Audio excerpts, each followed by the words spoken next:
Welcome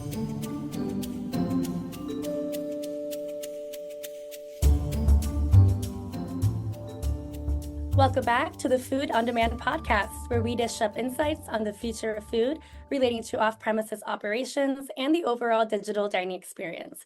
I'm Bernadette Heyer, Managing Editor. And I'm Hans Zimmerman, Food Service and Technology Reporter. Food on Demand is your source covering the ongoing transformation of how consumers discover, shop, order, and consume food in the digital age. But we are back in our Food on Demand studio and have a great guest today. We're welcoming virtually Sri Divel. She is the founder of the Culinary CMO and has a lot of great advice for operators. But first, it's time for a quick bite. So Hans, what are you working on? Well, this week I had the pleasure of speaking to Christopher Houston, who is with TGI Fridays. They just released a new app as part of their 1-2-3 strategic vision. And part of that goal is to reach 1,000 locations by 2030 with more than $2 billion in annual revenue. And that's going to be quite the challenge for them since they're operating at about 400 locations presently. But this app kind of helps demonstrate that goal for them and some of their initiatives to increasing and enhancing their digital presence. So definitely a fascinating topic, and I'm thankful to have talking to Christopher. Looking forward to that one. Mm-hmm. For me, I'm working on a story that is about Yelp's 2026 Fastest Growing Brands report. One of the biggest takeaways from that is that drive-through beverage chain 7 Brew is ranked as the fastest growing restaurant brand in the US, seeing a 244% growth in consumer interest on Yelp. And the report really shows how consumers want more customization. They are loving their customization options, whether that's creating their own drink combinations or choosing like their own spice level. So it also showed some trends around dirty soda and that isn't slowing down anytime soon, with Yelp searches for that up 675% in 2025, and brands like 7 Brew, Sonic Drive-In, and Taco Bell all testing that within their menu. It also shows that the chicken-dominating QSR is continuing, with several brands ranked quite high, including Wingstop and Dave's Hot Chicken. So lots of good data in there for you to read, and looking forward to diving more into that. Yeah, it seems like a lot of those trends that you mentioned make a lot of sense with customization and beverages, since beverages are margin drivers for a lot of restaurants right now, and that's what a lot of analysts are sharing. And then, of course, customization is what the customer wants. So I'm eager to read more about what Yelp had to say. Well, now it's time for our guest interview.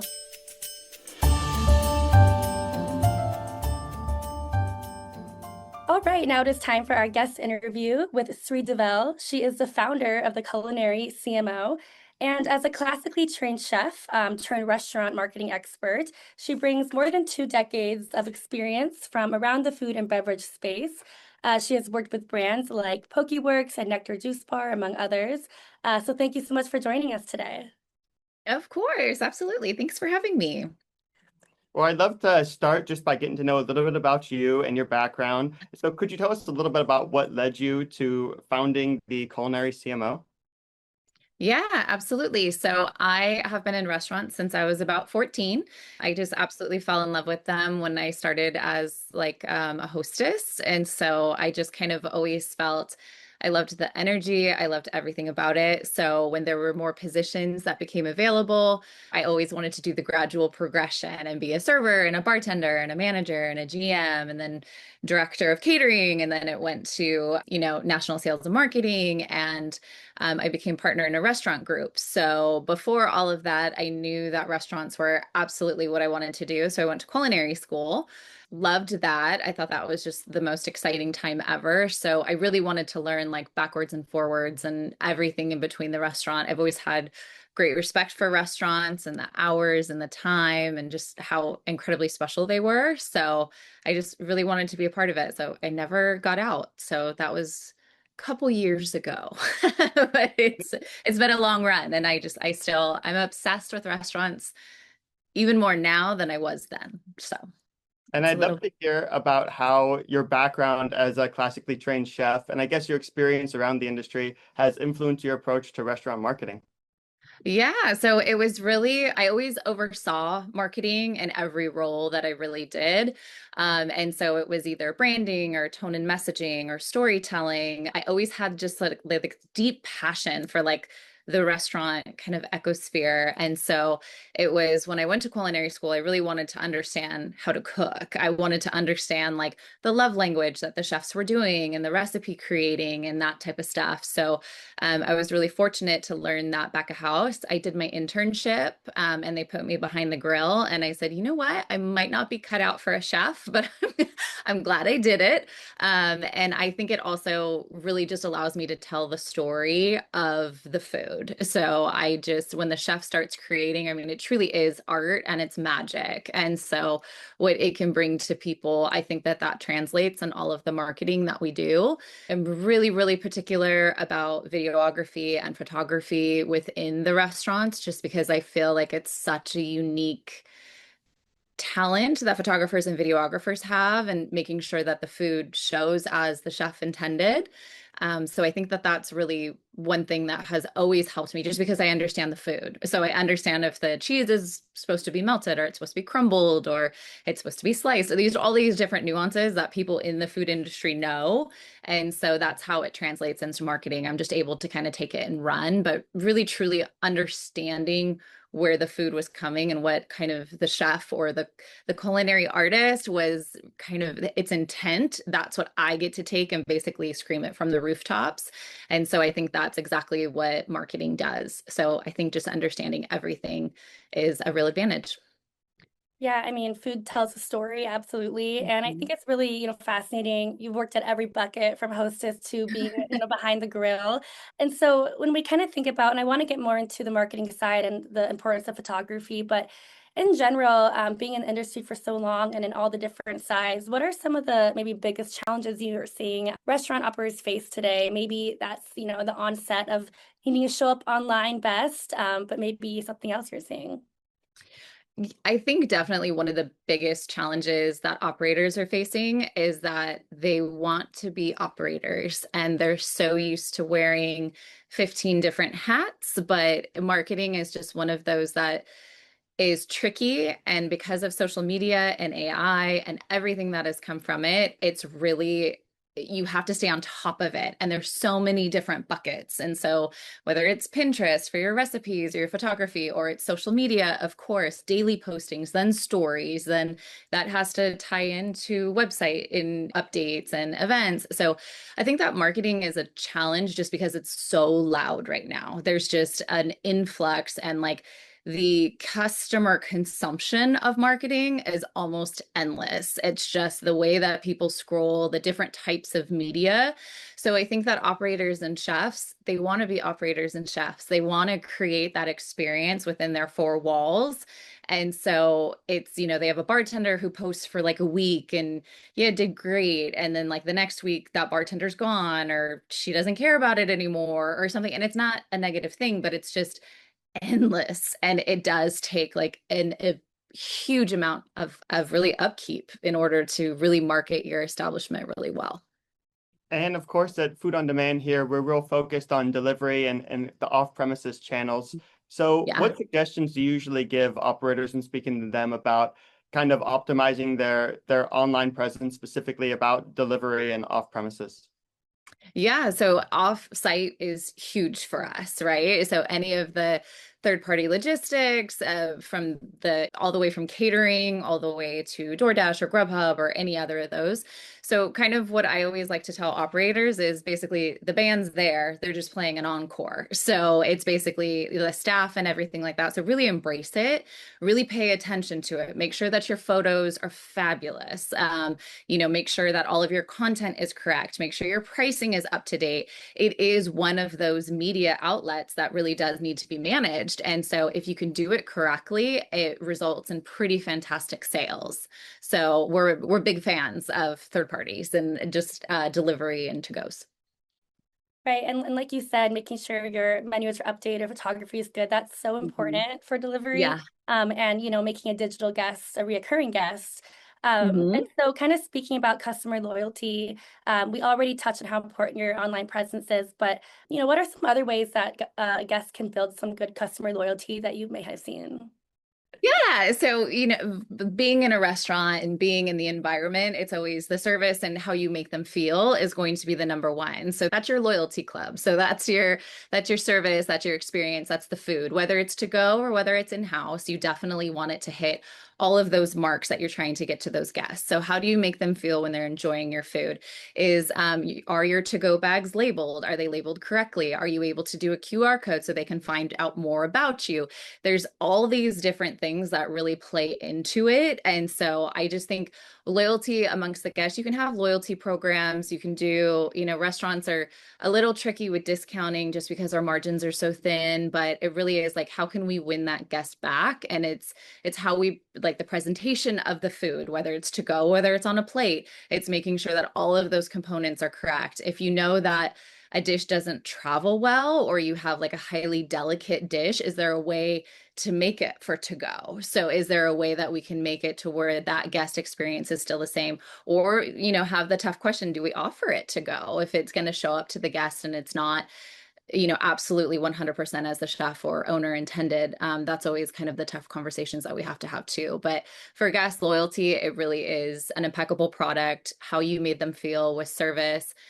Huge fan of educating the servers, making sure that every touch point from walking through the door to seated is always really on par. And then in regards to loyalty, having loyalty programs or anything that you can get those guests back, you kind of have like 3 tiers of huge marketing. And one of them is a guest returning within the calendar year. And the other one is like an acquisition. And then another one is how can you upsell at the table? So there's all those different things that really play into loyalty for a guest. Yeah. And when speaking with brands, how do you really talk about the importance of a online presence today? And I guess a little bit about how that's grown over time too. Yeah, it's blown up. So in a good way, it's one more way that guests can find you. I remember, when I first got started in marketing, everything was like, do we advertise in a newspaper? Do we do a magazine? Do we do it? And the digital landscape, it really came about like really when we started. Websites were always so important, of course, but that was coding and you had to involve somebody else and you had input in the look, but you didn't maintain it because that was wildly difficult. So now it's gotten to the point where all of these platforms make it incredibly easy that either ourselves as an agency or the client themselves can kind of edit and do those things. But an online digital presence is, you have to have it. It's a non-negotiable, and it has to be updated regularly. It has to have correct information. That's one of the things that I see kind of often is old menus or pricing that's wrong. And so that's just a maintenance thing. And so it's one of the things that the ongoing, I guess, maintenance is really a big thing, but the digital landscape is just massive. It's from websites to social media to other platforms, making sure your delivery platforms are up to date. Like all of those things have to happen for your restaurant to be discovered now. Right. And also the rise of TikTok the last few years and, brands with short videos, that's major. And, sometimes that could help you go viral or also just be found. Yeah. So. Totally. Yeah. And the way that the For You pages work and, TikTok and recommendations and going viral, there is a thing that I like to call them vanity metrics. So it's, we had 1 million views and it's like, absolutely. So we saw 1 million people who saw us. Like, let's make sure it translates into sales. And that's always the biggest thing when I'm talking to clients and they're like, okay, we had, 10,000 views on that. And I said, great, that was what we wanted. We want more people to see it, but let's make sure that we're doing this marketing like as an educated, like we're doing our best to do marketing and we're doing it to where the most people can see it at all times. But our goal is, butts and seats, it's dollar signs. And so that's what we have to do. We have to move people to the point of purchase in just about every single thing that goes live. And so sometimes, staff is like, I was like, hey, can we do like a quick little video? And they're like, no, I don't want to do a dance. And I'm like, you don't have to do a dance. Like there's other things we can do. I know TikTok is hilarious, but I'm like, there as a brand, you have to represent it just a little bit different. Yeah. And, of course, artificial intelligence is a transformative technology right now that's impacting every single industry. But specifically, I'd like to hear about how you're hearing restaurants using it for restaurant marketing specifically. Yeah, so there's a lot right now with AI. And one of the things that I like to tell everyone is how lucky are we that this is the worst that AI is ever going to be? And so it's only going to continue to get better. I only really have one problem with AI, even though I use it every single day. I'm on it for hours. It's all these things. So it's like the one issue that I have with some advertisements and things like that is they're like, set it and forget it. You never have to think about it again. 400 reels in 30 minutes. And like, that's going to make you go viral. And that it still needs a human connection as of now. It may be different, but it needs someone to overlook things. It's taking things from the internet. It takes people's reviews. So it's like we've gotten a hold of clients where they're like, oh my gosh, this just got put out, but I was using this AI like aggregator and all these things, and it was taking the reviews, and we had some negative reviews about this. And why did it put it out there? And I said, well, that's what it does. It is there to perform for you, whether the information is correct or not. So it really does. And some of the advertising, like the imagery and that type of stuff, again, it's gotten fantastic. I use it every day. We're not in a location where I can tell any of the clients, we got this, set it and forget it. I never need to go back. Like it is a tool, but it isn't everything just yet. It's a tool in your toolbox, and absolutely, it's a great one. I'm a huge fan of it. Yeah, it's moving so fast, but it is still almost early days with AI. So we're following it closely over here at Food on Demand. Um, Yeah. Looking ahead, what are you most excited to see in the restaurant technology marketing space? Definitely AI. I'm definitely excited to see how that kind of transforms, even with delivery and, all of these different platforms that are using kind of the algorithm that, hey, if you've ordered this, let's go here, or that you can promote and you can do things. I'm probably most excited to see just the advancements that we can make in marketing and our reach and how we can more so hyper target people. I think for so long it was kind of like, okay, we're going to do a boosted post or we're going to run ads and we can do this, like to be able to get the people who are truly interested about your story, about your food, about your restaurant. That is really exciting to me, kind of seeing the advancements that way. I love that. I'm always surprised at the technology coming out. So they're solving problems that are real problems for us. So it's definitely, I'm probably most excited about that. And then I know it sounds super corny, but like my whole goal in my career and just in life is always just like, how can we better assist restaurants? How can we help them more? How can we take this piece off of their plate? Like how they have so much to worry about. I was in operations for 20 years. So it's like, I know how hard it is, how much work goes into it before you even open your door and greet guests. So I'm really excited for the technology to really just continue to make it better in every way. So whether that's inventory, whether it's food costs, whether it's labor forecasting, just to really be able to dial that in. So hopefully at one point it can be set it and forget it. It's not now, but hopefully we can get to that point where we're like, okay, my labor target is 20%. And then I know exactly when I'm going to hit that at what hour and what time and who should I suggest to like go. I'm just like throwing things out there, but I think that would be really cool and be really helpful for operators, maybe save hours out of their day. And speaking of taking tasks off the operator's plate, you mentioned earlier like this admiration you have for photographers and videographers and the work that they do. Yeah. But then there's also this AI editing software Mhm. that brands like even DoorDash now have implemented Mhm. and allowed for brands to use. So specifically for restaurants with maybe limited marketing budgets, what's your Mhm. perspective on using that AI editing software for photos and videos? I'm okay with it, as long as you can maintain your brand. Oftentimes it happened today, but it was like, okay, because for so long, photographers have always edited. And so it's human eyes who go in and they see and they know your brand. So they know if that's like, whoa, that's not the color, right? AI, again, its whole goal is to serve. So it's just trying to complete the task for you. So it really doesn't care if it changes your logo. It really doesn't care if it changes the color of the sauce. Like you really have to be so direct with the prompts that you put in there, not to touch those really branded items, even on the plate or within your restaurant. I'm all for it. I have used it and continue to use it. So it does work as long as it stays within the brand guidelines. It is kind of taking the place of that human editor, but some of the stuff is crazy. It's like, you'll see the salmon on the plate and then you get to the restaurant and you're like, wow, that's not even the same dish. And it can really make you seem like you don't know what you're doing, or like the marketing doesn't know what they're doing, because you did not represent that restaurant at all with what they're actually putting out. And then you get guests who are like, well, I saw this, but this is what it looks like when it came to the table, that whole thing. So I'm a fan. I use it, but you just really like with caution, and always protect your brand. If it doesn't look like your brand, it doesn't look like what you put out, don't use it. Just don't, because it's really confusing. Yeah. Thank you so much for all the great advice and questions. We're going to move to our fun ending segment, which we call Did You Leave Room for Dessert? Where we just Okay. like to ask you some fun questions to get to know you better. So, going back to when you were a chef, what's one of the most memorable dish you've ever maybe worked on, or that, you kind of think about when you look back?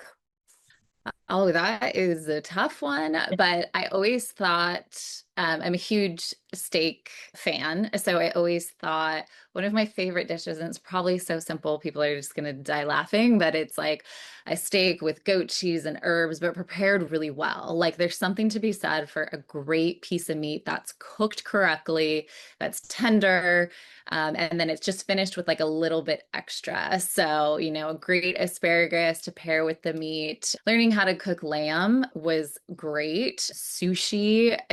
I'm still obsessed with sushi. I can't get away from it. But all of those things, yeah, I would have to say just a perfectly cut, perfectly prepared steak or prime rib. I will go down in history as someone who loves prime rib probably more so than anyone else. So when you can perfectly cook that huge roast, there's nothing better. So I'm going to say the prime rib. That's definitely going to be my claim to fame, and still obsessed with it to this day. I, Love it. I can't imagine you'll get much pushback on that. For sure. And like you mentioned, your career with restaurants started when you were 14 years old, and you bounced around just about every nook and cranny that the restaurant industry has to offer Yeah. since then. So, what's one role in the restaurant industry that you think doesn't get maybe the level of praise that it should for the workload that role has? Ooh, I was one of the food and beverage trainers at Montage Hotels. And that is something that I really don't think, not that it gets enough credit, because we certainly don't need credit. We're there to train. But Mhm. I do think that the education of the staff in the products that they're serving is so wildly forgotten. And it's not every restaurant, but it's just like, okay, we serve, oh, I don't even know, prime rib. And it's like, but do you know the story about it? Do you know that we slow roast it for 12 hours and we perfectly season with these seasonings, and it's garlic and kosher salt and then, fresh pepper, because that's different than just regular pepper. And what do? We put all the fresh herbs on the bottom. Like being able to tell that story and educating the staff to where they tell that story to the guest, it's priceless. It comes back to loyalty, it comes back to marketing, it comes back to higher check averages. It's really like for people to be able to approach a table and to confidently say anything about, like, whether it's the hotel or whether it's the restaurant or whether it's the plate or the chef's background, all these things like that. I think the education aspect is something that is commonly overlooked, just because, oh, they'll read the menu and it's done. Take the time. I know it's labor dollars, but take the time, educate the staff, tell them what, the labor of love that went into each dish, but then also it's sales. It helps. Mhm. Yeah. Final question for you. What is one food styling tip you'd suggest, maybe for a beginner who's looking to make their meal look a little fancier, or just some simple tips you might have? Okay, so I have two really good ones. We One love it. of them is because there's polished photography, cinematic videography, UGC, and then iPhone footage. So there's all that. So if you are going through the process of getting that dish made, shoot it in every way you can. Like when we come in for that first principal shoot of a restaurant, like our first time working with a restaurant, I always warn them, okay, we're a little invasive, but I promise you, like, we will knock this out and we won't have to come back for a while, like as long as your menu doesn't change. And if it does, of course we come back. But take that one plate and put it beautifully positioned to where it just looks gorgeous. It's a hero shot. Now take that and do like an iPhone footage. Now cut into it. Let's do some UGC. Let's get some people tasting it, even if it's ourselves. Really utilize every single plate that's get prepared for marketing. And then the secondary thing, not all items have to be hot. or taste as good as they would if it were going to the table. So sometimes like sauce, like hollandaise sauce, when you pour that over an eggs Benedict, you lose the whole dish. So sometimes it's better to do action shots that way. So, or to have it symbolized in another way. You never want to recreate a dish for a chef, but sometimes it's like if it's just smothered and all you see is a bowl of yellow, cool, that doesn't look like a great eggs Benedict, but there is a way to style it. Some sauces break when they're cold or too hot. So the temperature always plays a game, but a lot of times if we go in and someone will bring this like piping hot dish, and I was like, okay, well, it does shoot the same way cold. So that's kind of something that a lot of people don't know. And sauce kind of gives if you can sauce something a little bit more, it gives the impression through the lens that it's hot. Unless you're doing those big steamy pulls and that type of stuff, you can't get away with it not being exceptionally hot. That's great advice. I learned a lot. I think I'll take some photos of my meal tonight and see. Yes, send it to me. I'll see. Well, we appreciate your tips and tricks. Yeah, and now maybe all of our home cooking can look delicious. Thanks to you. So thank you very much for joining us today. We definitely learned a lot. Oh, thank you. Thank you so much for having me. Thanks again. I hope you guys enjoyed that interview just as much as we did. We hope to see you back in another 2 weeks for the next Food on Demand podcast. Thank you.